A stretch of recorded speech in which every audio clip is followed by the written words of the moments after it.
Donc ici, pour l'exercice numéro 5, on a une rainure à faire dans notre pièce. On a une rainure de 325 millièmes de large à une distance de 2 pouces 300 du bord. Et notre diamètre intérieur, notre diamètre de rainure, devra être ici de 1 pouce 250. 1 pouce 250. Donc, vous vous souvenez ici, notre diamètre, on avait 1 pouce 500. Si vous avez un diamètre différent, vous avez été plus profond que supposé, vous pouvez changer cette mesure-là ici pour la mesure que vous avez. Donc, par exemple, si vous avez 1 pouce 493 millièmes, vous pouvez inscrire 1 pouce 493 millièmes. Inscrivez votre diamètre nominal. On a un outil spécial qui ressemble à ça ici, qui peut faire des rainures ou tronçonner une pièce. Donc, première chose qu'on va faire, c'est comme tout à l'heure, on va venir indiquer notre outil sur la face de notre pièce en Z et en X sur notre diamètre qu'on a usiné ici avec un bout de papier. Donc ici, le bout de papier sur la face de ma pièce en Z, 0. On va faire la même chose ici sur mon diamètre en X. Donc ici, j'ai coincé mon papier en X, 0. Donc pour commencer, on s'est indiqué sur notre face ici de notre pièce avec notre papier et on s'est aussi indiqué sur notre face usinée avec un papier également. Donc ici, si on regarde notre gamme d'usinage, notre outil, notre pastille a 125 millièmes de large. Donc ça, il ne faudra pas oublier, il faudra en tenir compte dans nos calculs.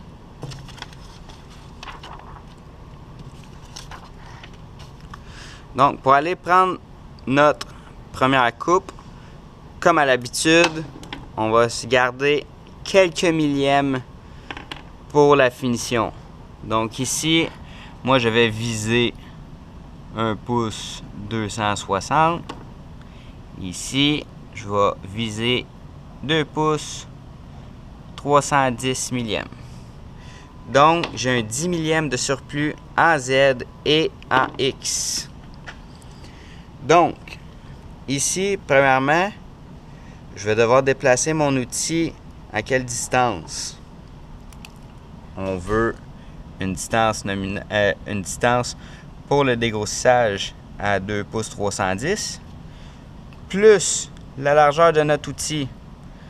Donc, je vais me déplacer en Z ici à une distance de 2 pouces 435 millièmes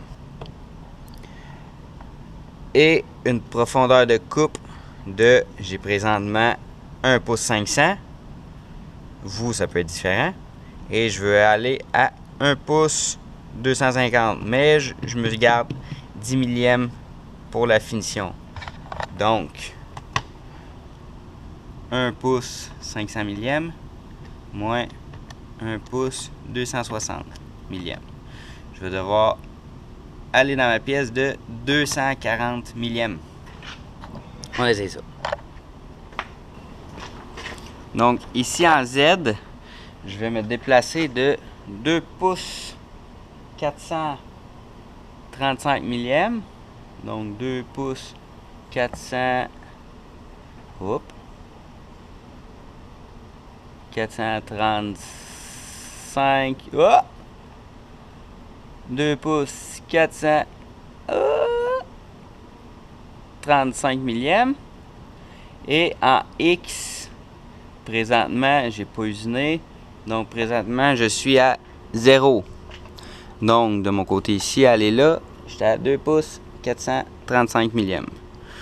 Donc, je vais partir mon tour et je vais prendre ma coupe initiale jusqu'à 240 millièmes.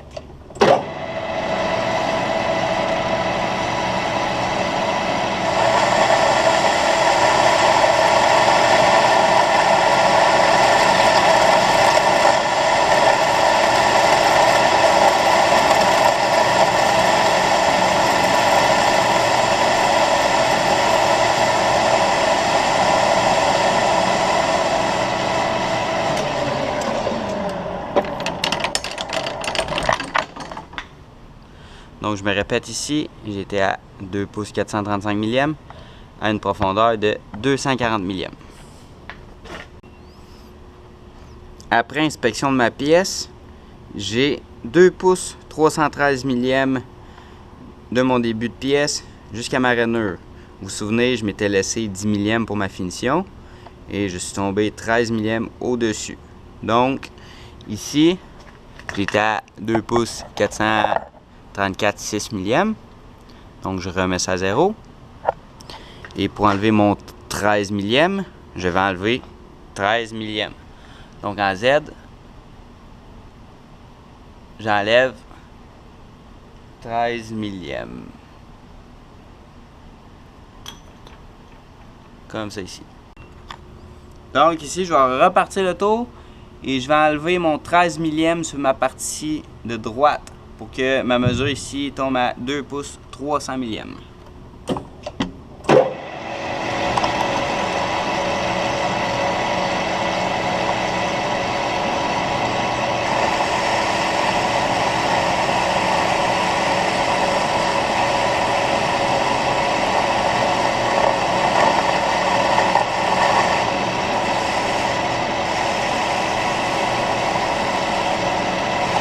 J'aime repasser plusieurs fois parce que l'outil est quand même assez flexible.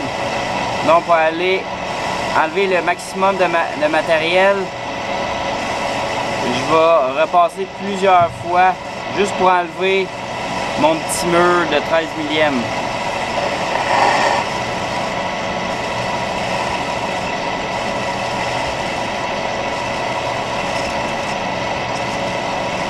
Parfait.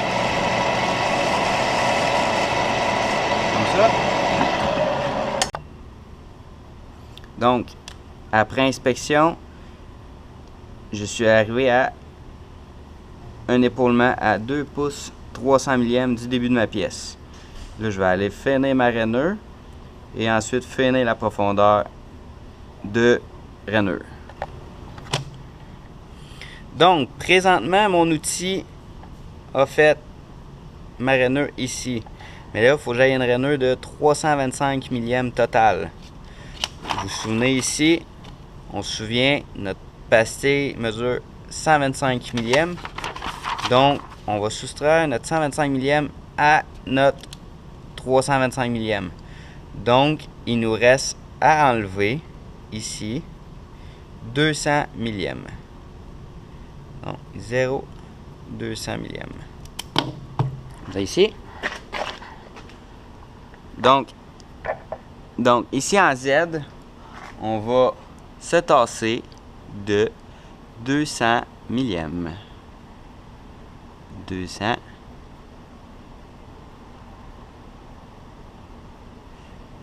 Millièmes. Comme ça. Donc, on va aller faire l'autre extrémité de la rainure.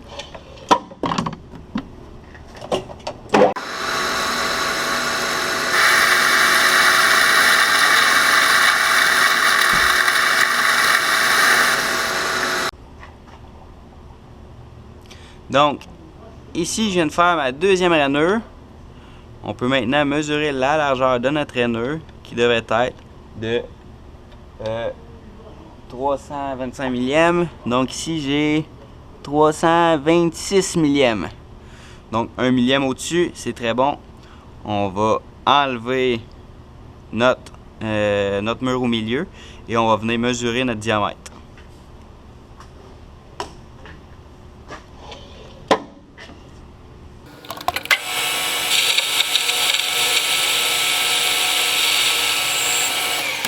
Bon, vous vous souvenez ici, j'ai pris une profondeur de coupe de 240 millièmes parce que je voulais être à 10 millièmes de mon diamètre final. Parce que j'avais un diamètre initial de 1 pouce 500. J'ai soustrait 1 pouce 260. Donc, je devais enlever 240 millièmes de profondeur de coupe. Je vais aller maintenant mesurer. Donc, à une profondeur de coupe de 240, mon diamètre se trouve ici de 1 pouce 274 millièmes. Donc, 1 pouce 274 millièmes moins notre diamètre final de 1 pouce 250 moins 1 pouce 250 millièmes. Donc, je vais devoir enlever 24 millièmes supplémentaires dans le fond de ma rainure pour avoir un diamètre respecté de 1 pouce 250. Donc, lors de mon usinage, mon outil se trouvait en X à moins 240 millièmes. Je vais remettre ça à 0 et je vais soustraire 24 millièmes supplémentaires. Donc, je retourne au départ de ma rainure à 0 en Z. Et je vais enlever mon 24 millièmes supplémentaire.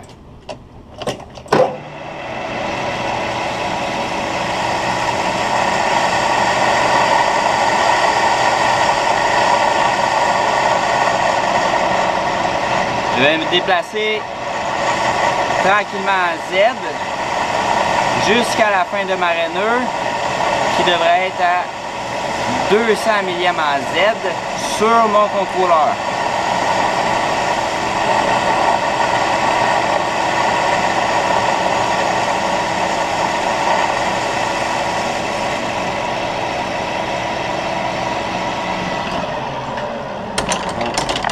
Comme ça ici, jusqu'à la fin de mon contrôleur. J'ai enlevé mon 24 millièmes en X et j'ai fait toute ma rainure de 0 jusqu'à moins 200 millièmes en Z. Je me retire et je viens inspecter ma rainure. Donc si je regarde ici, je mesure ma rainure et j'ai 1 pouce 249 millièmes de diamètre de rainure avec ma largeur de 325 millièmes. Comme ça ici, 326.